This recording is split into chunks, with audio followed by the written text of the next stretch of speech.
Inilah penceramah kita yang dibawakan oleh Bapak Syekh Ali Jabir yang bertema atas nikmat umur yang telah Allah berikan. Dan biar lebih jelasnya, mari kita saksikan bersama-sama dan mari kita dengarkan. Terima kasih. Let's go. Para alim ulama, para kiai, para asatiz, para pembina Masjid Al-Huda dan juga pengurus dan seluruh keluarga besar DKM Masjid Al-Huda, semoga semua diberkahi Allah Subhanahu wa taala. Mohon maaf tidak disebutkan satu persatu, bapak-bapak, ibu-ibu, adik-adik, semua yang hadir, mudah-mudahan semua dimuliakan dan diberkahi Allah Subhanahu wa taala. Alhamdulillah, salah satu nikmat yang agung adalah nikmat umur. Tapi umur ini bisa merupakan jalan menuju surga, bisa juga nikmat itu kebalik menjadi bala, menuju ke neraka. Kenapa kok bisa nikmat umur bisa juga kebalik menjadi nikmah, bala? Tergantung isinya. Karena di hari kiamat Allah tidak akan tanya berapa usiamu, tetapi apa isi usiamu. Rasulullah sallallahu alaihi wasallam bersabda, "Ni'mal 'abdus salih man ta'ala 'umruhu wa hasuna 'amaluhu."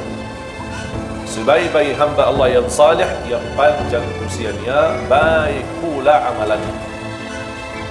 Berarti dia maksimal memanfaatkan nikmat umur karena dia tahu ini anugerah dari Allah, dia tidak mau salah guna. Satu hari lewat tidak bisa dikembalikan. Banyak hal yang kita rugikan tetapi masih bisa kita kembalikan. Saat kita sakit, kita berobat, insya Allah kembali sehat. Kita rugi usaha, kita bisa bangkit dengan usaha lagi, berbisnis lagi, berdagang lagi. Bahkan dalam kehidupan rumah tangga, orang bisa menikah, gagal satu, gagal yang kedua kali, gagal yang ketiga kali, bisa juga sukses di kawinan yang keempat kalinya. Kita tidak tahu. Tapi maksud saya bisa diatasi persoalannya. Bukan berarti misal kalau kita nikah kemudian gagal, bukan berarti habis kehidupan. Kita masih bisa berkesempatan masing-masing mencari jodoh baru. Barangkali ada yang istri berharap suami bertanggung jawab, mungkin suami yang pertama tidak bertanggung jawab, jodohnya sampai di sini, mereka pisah, bukan berarti kehidupannya sudah habis. Dia masih bisa berusaha lagi. Intinya, apapun yang kita rugikan, bisa kita usaha untuk dikembalikan menjadi lebih baik. Kecuali satu, tidak bisa dikembalikan, umur. Umur dan usia kalau sudah berlalu tidak bisa dikembalikan. 1 jam berlalu tidak bisa dikembalikan. Dan Islam mengajarkan kita tidak boleh memfikirkan masa lalunya, apalagi hal-hal yang buruk, membuat kita lama-kelamaan putus asa. Kalau hal yang lama yang kita lakukan, contoh dosa maksiat, kalau kita ingat terus dosa maksiat tersebut, syaitan mengambil kesempatan untuk membuat kita putus asa dari rahmat Allah. Kita sudah niat taubat, tapi syaitan membuat kita ingat, apaan kok mau taubat enak-enak, sudah berlaku macam-macam, gitu datang syaitan, membuat kita, ya itu saya malu sama Allah. Taubat, dosa lagi, taubat, dosa lagi, taubat, dosa lagi, sampai datang syaitan, ngapain kok taubat-taubat tidak jelas, membuat kita putus asa.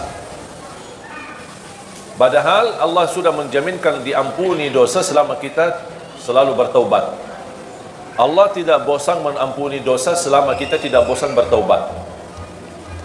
Seberapapun dosa kita pasti diampuni, syaratnya taubat. Dosa lagi, ya taubat lagi. Dosa lagi, taubat lagi. Kalau syaitan berhasil menggoda kita untuk berlaku dosa, jangan membuat rahmat Allah tidak berhasil membuat kita taubat. Karena rahmat Allah sangat luas. Sampai Allah berfirman di hadis yang qudsi, "Ya ibn Adam, law balaghat dhunubuka 'anana as-sama' thumma laqitani thumma astaghfartani laghafartu laka 'ala ma kana minka wala ubali."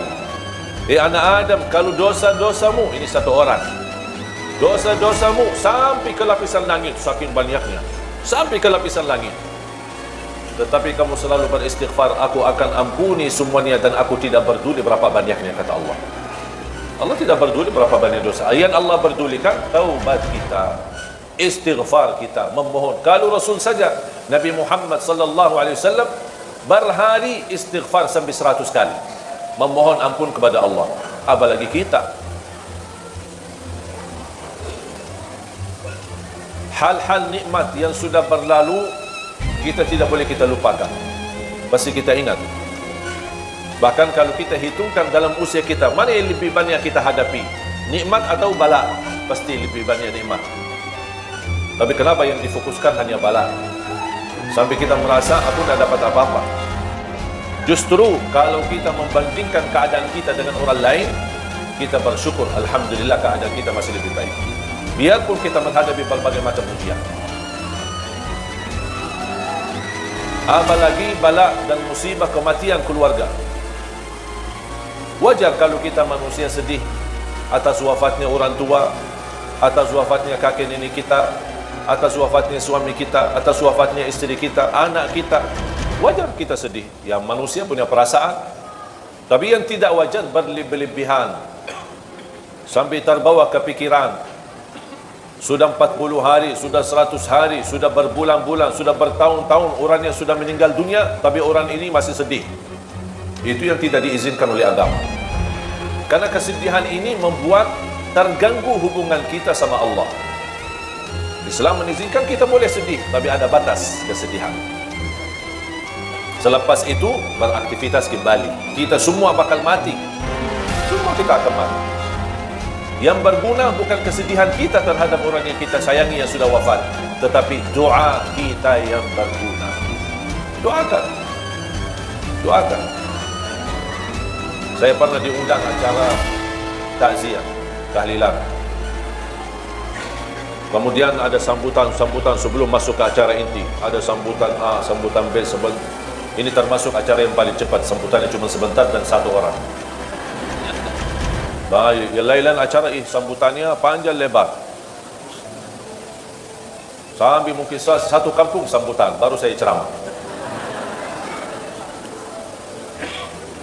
Pas saya diundang tuan rumah, ada seorang anak karena meninggal bapaknya, sampai dibawakan di layar, mereka dari keluarga kaya bawakan layar foto-foto dan video masa-masa lalu, kesenangan mereka, makan bersama, umrah bersama, jalan-jalan bersama, naik kapal bersama, kemana laut, kemana, semua ditayangkan di acara.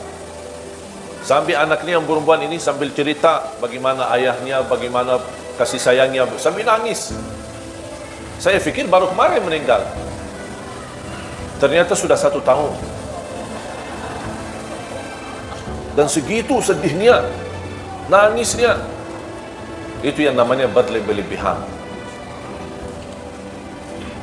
Bukan masalah acaranya, kesedihan itu tidak boleh, karena bisa menjadi tanda kita tidak menerima takdir Allah. Dan syaitan mengambil kesempatan masuk di situ. Coba, apa salah ayahmu sampai dicabut nyawanya, padahal ayah kamu kan baik? Begitu bisikan syaitan, membuat kita kefikiran. Padahal kita tahu kematian itu hakul yakin, semua bakal mati. Kalau ada yang boleh kekal, itu Nabi Muhammad sallallahu alaihi wasallam. Karena di saat sakaratul maut, Allah tawarkan melalui malaikatul maut, mau kekal di dunia atau mau ambil wafat, pilih yang mana? Rasulullah SAW, karena sudah selesai tugasnya, sudah selesai dakwahnya, sudah sempurnakan agamanya, dia tidak mau memilih hidup, malah dia justru berkata, ar-rafiqal a'la, ar-rafiqal a'la, saya ingin bertemu Allah. Sudah buat apa lagi saya hidup di dunia ini? Makanya Rasulullah SAW bersabda, man ahabba liqa Allah, ahabba Allah liqa. Barang siapa yang mencintai bertemu Allah, Allah juga cinta dan sayang bertemu dengan kita. Tapi ada orang, na'udzubillah, pas menghadapi sakaratul maut, dia tidak mau bertemu Allah karena perilakunya. Makanya kita harus berbaik sangka, harus bersenang Kapan tiba saatnya, kita tunjukkan perasaan kebahagiaan, kesenangan. Itu kematian bukan berarti kita akan menghadapi keburukan. Justru yang membuat kita senang menghadapi kematian, karena selepas kematian kita akan bertemu sama Allah. Bahagia enggak? Ya seharusnya bahagia. Kita disuruh bertemu sama orang terkenal, atau sama orang pejabat besar, atau sama orang presiden. Masa kita tidak senang? Sama Allah aja kita merasa takut. Segala sesuatu yang kita takuti, kita tidak berani menghadapi. Binatang yang membahayakan atau ada seorang preman yang mengganggu kita dan orang zalim, kita melewati jalannya aja kita tidak berani, takut. Segala sesuatu yang kita takuti pasti akan kita melarikan diri dari apa yang kita takuti. Kecuali satu, kalau kita semakin takut pasti akan semakin dekat. Siapa? Allah. Tak ada orang mukmin yang takut sama Allah tapi dia kabur. Mau kabur ke mana? Mau ke mana lari? Tak ada yang bisa tolong selain Allah. Makanya semakin kita takut, justru semakin kita cinta, semakin kita dekat sama Allah. Bukan takut dihukum, tapi kita merasa ada rasa takut karena belum mampu menyempurnakan hak Allah. Ini yang membuat kita semakin enak, semakin dekat, semakin senang, semakin suka beribadah, semakin suka berzikir. Karena hubungan kita sama Allah tidak boleh terlepas dari 3 hal. Rasa harap, rasa takut, dan di atas ini semua adalah rasa cinta. Jadi bukan yang membuat kita mau beribadah karena kita mengharapkan saja, tapi yang membuat kita terdorong beribadah karena saya cinta. Masalah harapan itu belakangan, tahap yang kedua.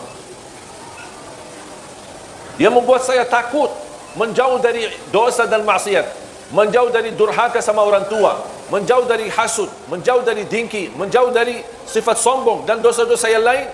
Apa yang membuat? Bukan karena dilarang dan saya takut melanggar larangan Allah. Yang membuat saya takut tidak berbuat dosa maksiat karena saya cinta sama Allah.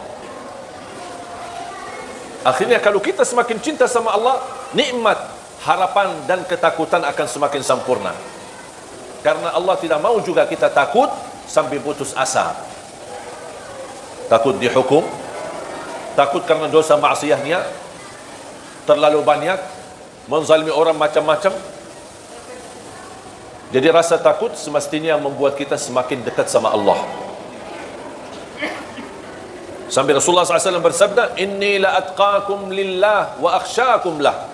Aku yang paling bertakwa kepada Allah, kata Rasul, dan aku yang paling takut kepada Allah. Bapak Ibu jamaah sekalian dimuliakan Allah SWT, kembali lagi,